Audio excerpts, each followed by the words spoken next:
Power Chat. Welcome to the Sunday Power Chat. We are live with Nancy and Takia.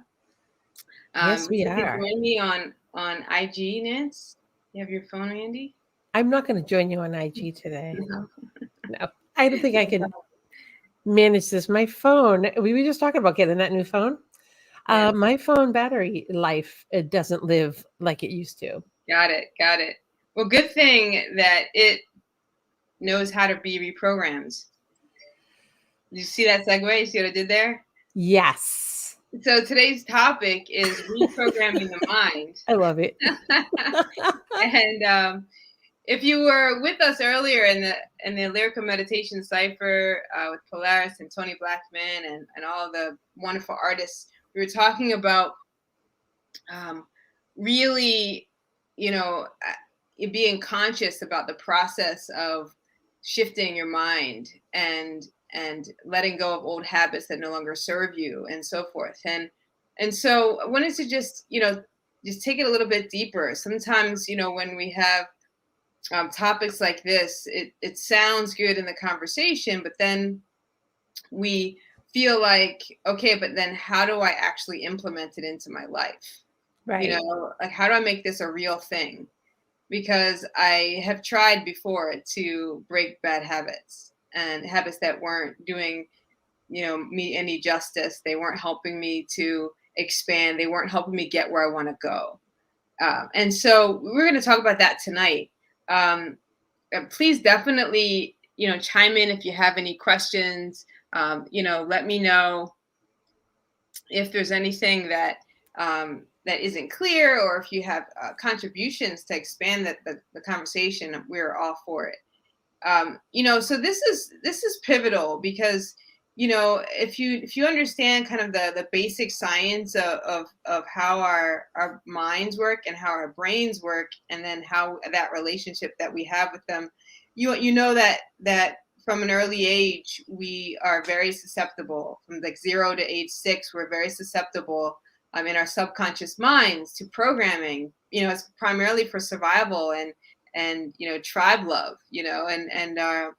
and pretty much nothing gets filtered out. And so the foundation of our programming is based on those that we spend the most time around, the people that are caring for us, that are responsible for our formative years, are very important. Or if they weren't doing their work or conscious of their habits that they were engaged in, or the mindset that they were living in and exposing you to, then likely you have some programming that you aren't even aware of, and maybe it's starting to become a real thing for you now. Like, it's becoming more apparent that there are some things that you can stand to let go of to accelerate your progress in whatever direction or whatever project or whatever goal or aspirations that you might have.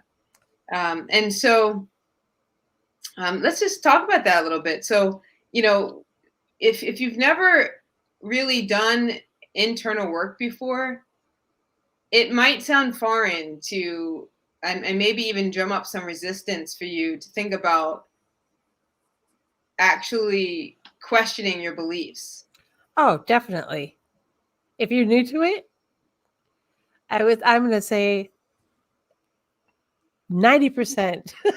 I feel like 90% of us, if you're brand new at it, you will definitely, you'll be sitting there saying, I don't even understand, like, how is it my beliefs? Because you believe it so strongly that it's hard to even fathom that you are part of that Right. process. Right. Oh, yay, Tim. It could even be a foreign concept to think that there is something different to believe at all.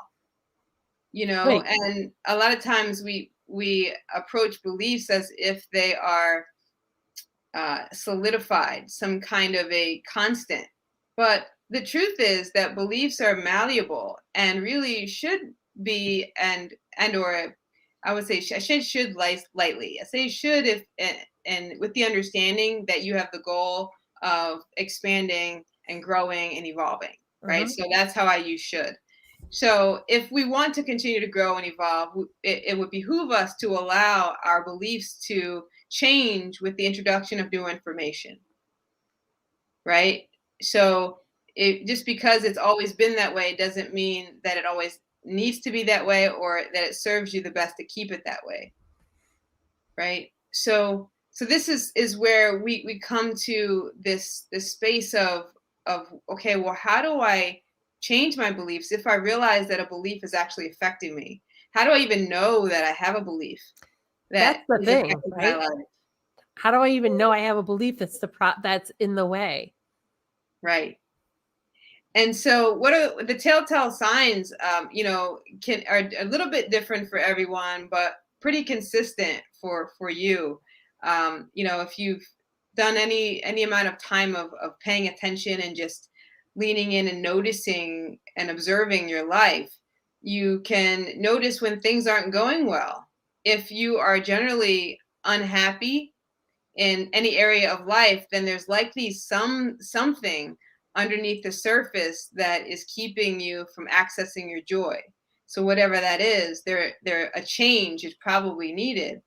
And so, how do we go about identifying where these beliefs lie? And I always go back to balance, right? Homeostasis is our sweet spot. It's our comfort zone, and it can serve us or it could work against us depending on what our intention is. So, in the instance of our desire to grow and evolve, it's twofold. One, we need to achieve a certain state of balance within so that we can have access to our joy, so that we can have access to our insights, so we can have access to our alignment with with synchronicities, right? So that we can have our vibration be such that it draws to us the things that we're seeking to create. Right. and and so that in that way, homeostasis, balance, creating that alignment can really serve us. And it always just depends on what you're aligning with. And so the ways that it doesn't serve us is when we allow ourselves to play small in service of homeostasis, balance, comfort zone, right? Playing small, so not taking risks, because we are afraid of change or new.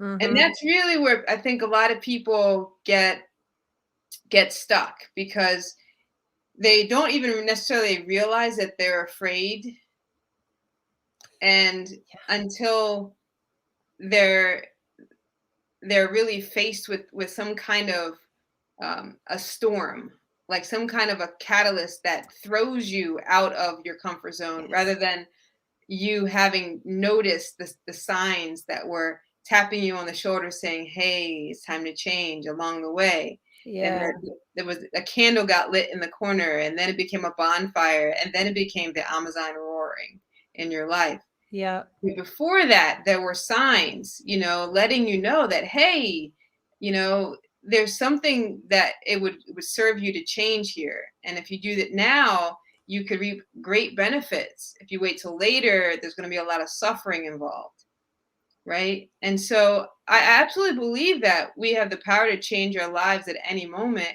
and we can grow and evolve and ascend from the place of suffering and going through suffering, or we could do it from joy. They could both be a catalyst for transformation. Right. Wanting more and to feel more and more of that enlightened feeling when you are in an alignment with and you're experiencing daily synchronicities is just as alluring, as for some people, the feeling of sadness and resentment and that cyclical feeling of loss and self-sabotage that occurs, that keeps them stuck where they are.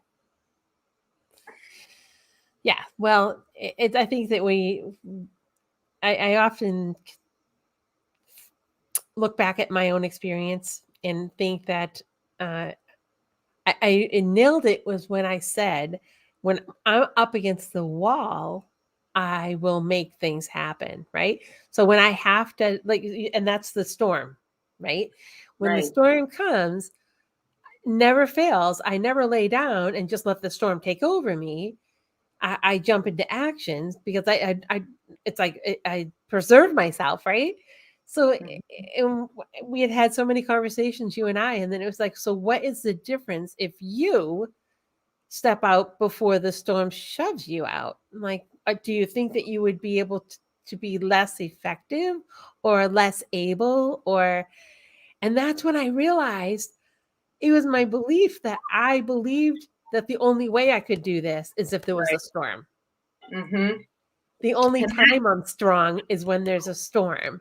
Right, right. And so that becomes a habit, that waiting for bad things to have bad things, meaning things that were undesirable for you at the time, right? Because I really don't lean too far deeply into bad and good as far as experiences, because it really is about what your intention is, what you're seeking to create, and everything has value. So it just is what it is. And then when we start labeling it as bad and good, then we start further separating ourselves from the possibilities that lie as a result of our experience. So many people find themselves really kind of stuck in the past, and thinking cyclically about what has happened to them, and rather than being allowing themselves to be present, or they're thinking too far in the future, and they're trying to predict what's going to happen because they're afraid of the unknown, right? They're afraid of uncertainty.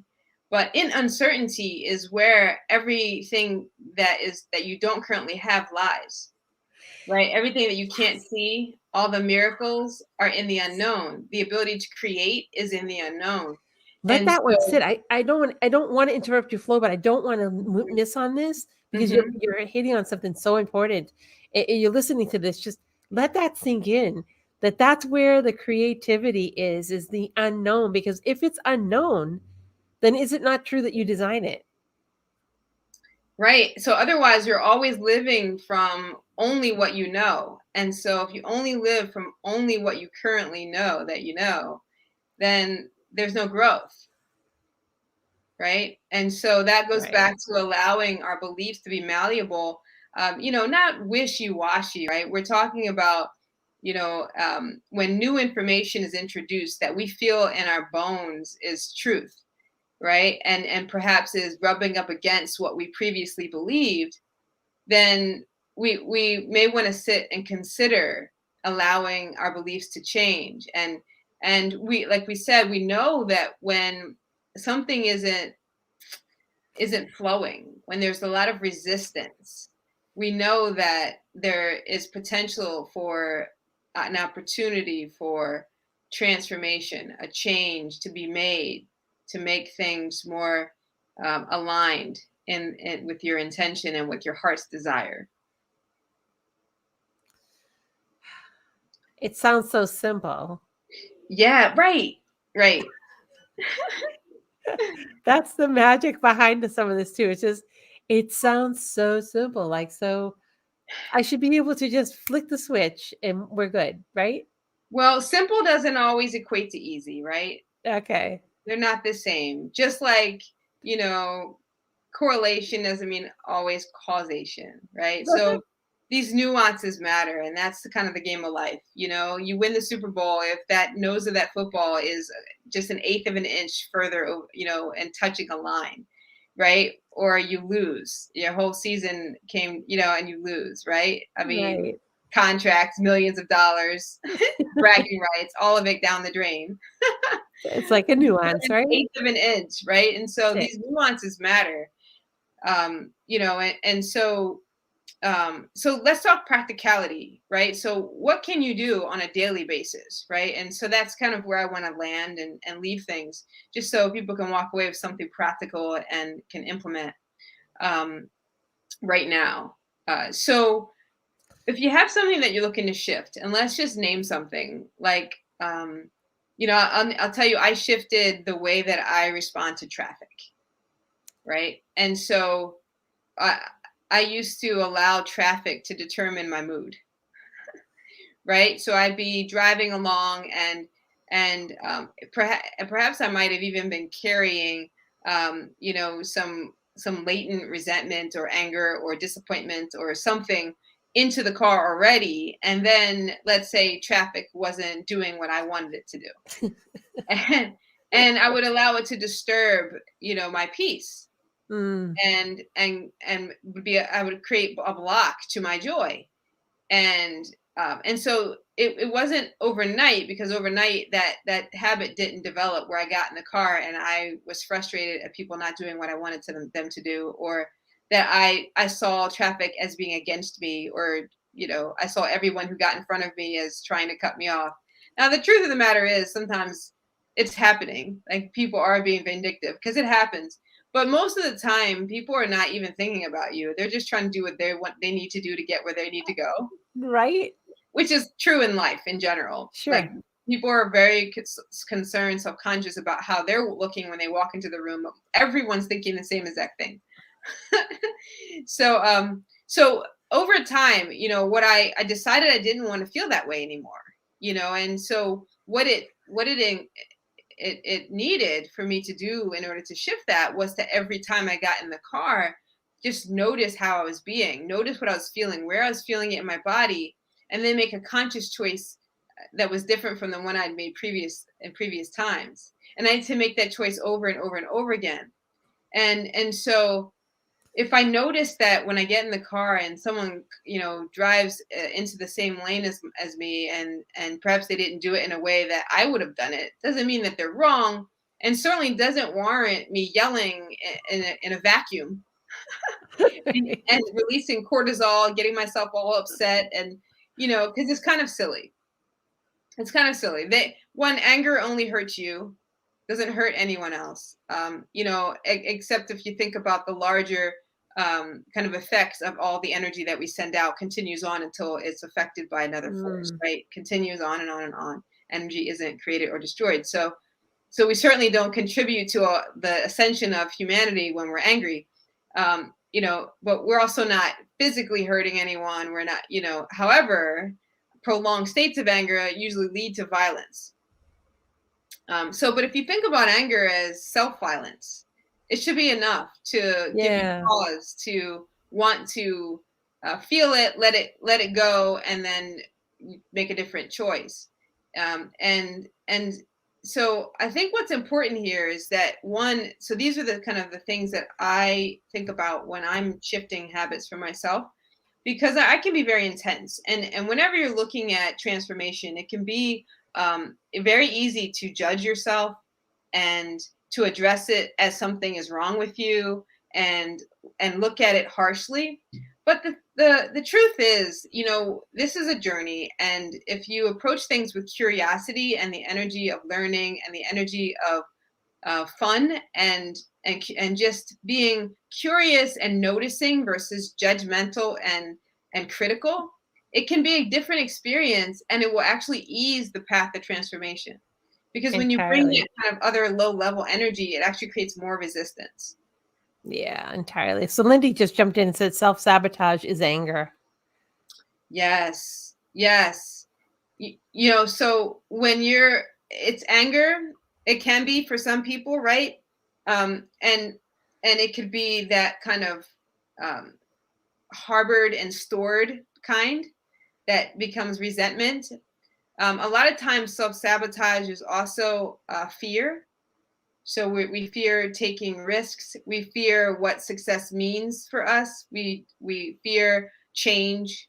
There's a lot of fears that I could list, that self-sabotage could be the kind of almost the pathway we take in order to not change. And I like that too. She also says, or if anger is self-sabotage, and that's even more true. It really is. You just, as you said, Tiki, it's just it doesn't serve anything good. It doesn't serve you. It hurts only you. So let's look at that. I love what she said there. That's so true. Anger can absolutely be a distracting factor. Something we use to distract us from Hmm. looking at what is really there for us to shift. So undermost anger is pain.